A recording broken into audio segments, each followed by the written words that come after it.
Welcome back, Night Dwellers, to another episode of Simple Dark Stories. I'm your host, Mothy.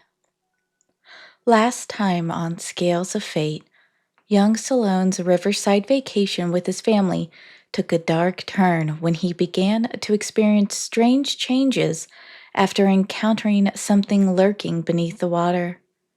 With his body betraying him and the river's curse unfolding, the true horror is only just beginning.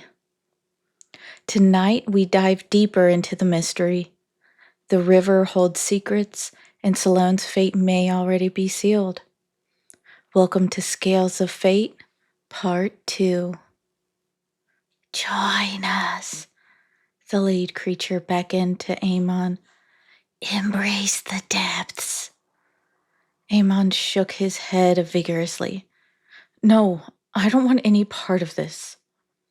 The creature began to close in, surrounding him. The air was thick with humidity, the smell of brine overpowering. The floorboards creaked under the weight of the assembling beings. Desperate, Amon grabbed a shard of broken glass from the floor, holding it out defensively. Stay back! The creatures paused, regarding him with what seemed like amusement. Your resistance is futile, the leader gurgled. The call of the abyss cannot be denied. At that moment, the cabin door burst open, and Josue and Uncle Scott stumbled in, their faces flushed from drinking and confusion. What the hell's going on here? Josue demanded, eyes widening at the sight before him. Dad, help! Amon shouted, relief flooding his voice. Josue's gaze fell on Sloane's transformed figure. Sloane? What? Before he could finish, one of the creatures lunged at him, knocking him backwards into Uncle Scott. They fell in a tangle of limbs, the wind knocked out of them. Take them, the leader commanded. Chaos erupted. The creatures swarmed, their movements swift and fluid. Amon dodged between them, adrenaline fueling his actions. He grabbed a lantern from the mantel and swung it wildly, the glass shattering and igniting the spilled fuel. Flames leaped up, momentarily halting the creature's advance. Fire! Uncle Scott shouted, scrambling to his feet. We have to get out of here. They retreated towards the open door, but Sloane blocked their path. His eyes met Josue's, a silent, unreadable exchange. Sloane, son, if you can hear me, Josue began, his voice trembling. Sloane hesitated, a flicker of humanity surfacing. His gills fluttered erratically, and his webbed hands clenched and unclenched. Please, Josue pleaded, tears welling in his eyes. Come back to us. The moment was shattered as the leader roared, a sound that rattled the very foundation of the cabin. He belongs to the deep. Sloane's expression hardened.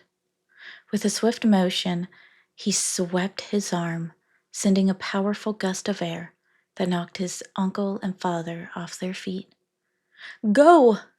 Amon yelled, grabbing their arms and pulling them toward the door. We have to leave now. They stumbled out into the night, the forest alive with unnatural sounds. Behind them, the cabin was engulfed in flames, the fire consuming it hungrily. The silhouettes of the creatures writhed against the inferno, but none pursued them. They ran blindly through the woods, branches whipping against their faces, roots threatening to trip them. The oppressive atmosphere began to lift the farther they got from the cabin. The air cleared, the scents returning to the familiar pine and earth. Finally, they broke through the tree line, collapsing onto the gravel road where their car was parked. Gasping for breath, they all piled into the vehicle. "Drive," Amon said, slamming the door behind him. Josue fumbled with the keys, his hands shaking violently. The engine roared to life and they sped away, the dark silhouette of the forest receding behind them. As they reached the main highway, a heavy silence settled in the car. Uncle Scott stared straight ahead, his face pale. Josue gripped the steering wheel tightly, knuckles white. Amon sat in the back seat, glancing back at the fading woods. "What was that?" he whispered, but no one answered. Weeks later, the event of that night remained unspoken among them.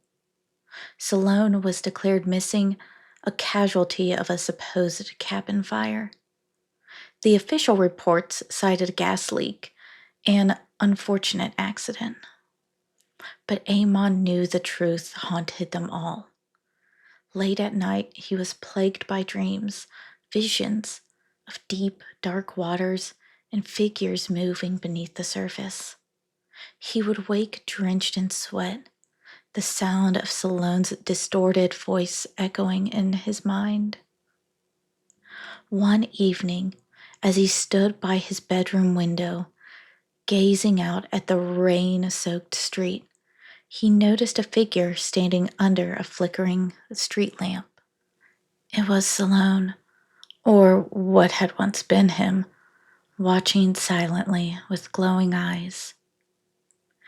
Amon blinked and the figure was gone, but the message was clear.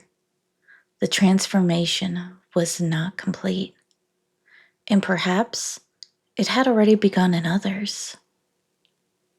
Determined to uncover the truth, Amon delved into research, poring over old books and local legends.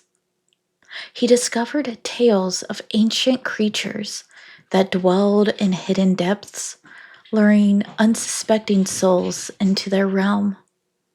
One name surfaced repeatedly: the Abysmal Ones, beings that could merge with humans, granting them immortality at the cost of their humanity. A chilling realization settled over him. The night at the cabin hadn't been a random encounter, but a targeted initiation. And the more he read, the more familiar symptoms he recognized in himself. The persistent itch beneath his skin, the uncanny attraction to bodies of water, and the strange dreams that felt more like memories. One night, Amon felt an irresistible pull towards the old cabin site. Compelled by a force he couldn't understand, he drove through the winding woods until he reached the charred remains of the cabin. The air was thick with mist, and the forest was unnaturally quiet. As he approached, the ground beneath him felt spongy, each step echoing as if he were walking on a hollow surface. Suddenly, the earth gave way, and he plummeted into darkness. He landed in a cavernous chamber, the walls glistening with moisture. Bioluminescent fungi cast a ghostly light, revealing ancient symbols etched into stone. "Sloane?" Amon called out, his voice trembling. From the shadows, Sloane emerged, not as the monstrous creature he had last seen, but appearing almost human. "I've been waiting for you," he said softly. Amon backed away. "What is this place?" "It's where the transformation completes," Sloane said, "where we can embrace our true selves." "You tricked me," Amon said, anger flaring. You brought me here. No, Sloane replied calmly. You came of your own free will. The call is within you, just as it was within me. Amon shook his head, desperation creeping in. I don't want this. It's too late, Sloane said, a hint of sadness in his eyes. The change has begun. Amon felt a sharp pain in his chest. Looking down, he saw his skin ripple, scales beginning to emerge. No! He screamed, clawing at his own flesh. Sloane stepped forward. Don't fight it. Accept it, and the pain will cease. Amon's vision blurred as agony tore through his body. He collapsed onto his knees, the sound of his bones reshaping, echoing in the chamber. As consciousness faded, a final thought crossed his mind. This was the twist of fate he could not escape. Weeks later, Josue and Uncle Scott sat in a dimly lit bar. The weight of their loss is heavy. First Sloane, now Amon, Josue said, staring into his glass. How does a boy just disappear? Uncle Scott shook his head. Oh no, but something tells me we're not getting them back. A news report flickered on the TV above the bar, catching their attention. Authorities are baffled by the disappearance of several locals near the old woods, the reporter announced. Strange sightings have been reported. A group of unidentified individuals seen near bodies of water exhibiting unusual behavior. Josue and Uncle Scott exchanged a grim look. Far away, beneath the still waters of a hidden lagoon, Sloane and Amon stood, side by side, their eyes reflecting the depths of the abyss. Around them, more figures gathered, others who had answered the call. That concludes today's episode. Join us again next week for another spine-tingling tale on Simple Dark Stories. If you enjoyed this and would like to help out, please give us 5 stars and tell us what haunts your dreams. Until next time.